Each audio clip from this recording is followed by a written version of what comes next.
Madidisgrasya pa ang Lakers, takeover mode si LeBron James at Anthony Davis, clutch Rui Hachimura at D'Angelo Russell sa crunch time. So bounce back game ng Los Angeles Lakers kontra sa Toronto Raptors na walang Scottie Barnes, Brown at Quickly due to injury. Kaya naman heto at mainit na 7-0 run agad ang kinana ng Lakers na nagsimula sa wing 3-pointer na to ni LBJ. Maagang napa-takeover sa LeBron James na agad nagtala ng 8 straight point shooting 3 of 4 sa field. Dito nakapagtala agad lahat ng puntos ang player ng Lakers including itong si Max Christie. Nakakapasok lang, napa-flex agad sa kanyang end 1. Ganda ng ball movement ng Lakers, dominated pa ni AD ang painted area. So far napaka-efficient ng simula ng Lakers, shooting 14 of 19 sa field with 73% dahilan upang matambak agad ang home team ng 20 plus points. Well, bukod sa early 8 points ni LBJ, tinapos pa ni LeBron itong unang quarter sa kanyang another 6 straight point shooting perfect 3 of 3 beyond the arc. Tambak malala ang Raptors 43-19 end of opening frame. Second quarter hindi pa tapos si LeBron James, heto at minamama na lang ang mga batang defender. Dalton Connect off the bench, pasok agad ang unang tikada beyond the arc. Dito nag-double digit na rin si Austin Reeves with 13 points at nakuha pa ni AR-15 ang kanyang bagong milestone na 800 career assist. Yun nga lang at halfway mark nang mapatawag ng timeout ang Lakers dahil iika-ika si Austin Reeves nang maapa kay Anthony Davis. After nyan, bagyang nabuhayan ng Raptors dahil kay Grady Dick na nagpakawala ng back-to-back 3-point shot. Pero right away to the rescue agad itong tatlong sunod na napakagandang assist na LeBron kay AD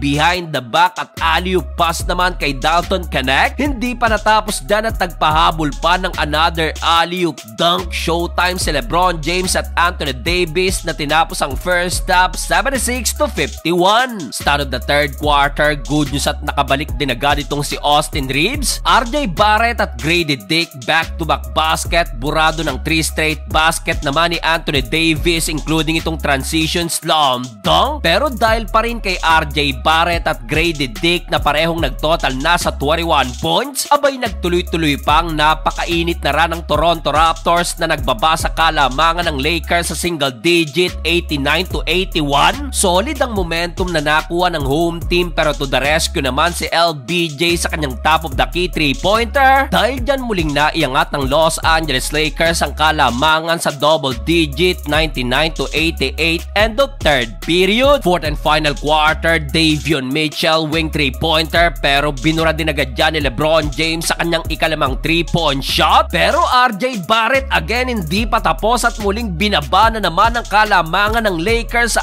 104-98. Buti na lang kung kailan kinakailangan pumutok itong si Rui Hachimura na naitala ang kanyang kauna-unang dalawang field goal this game sa kanyang back-to-back 3-point shot. Nasundan pa yan ng another clutch 3-point shot mula naman kay D'Angelo Russell. Dahil dyan muling naiangat ng Lakers ang lamang sa 15 points pero nagtangka pang humabol ang Toronto Raptors. Nakulangan na nga lang sa oras at tinapos ni LeBron at AD itong laban sa kanilang parehong double-double performance.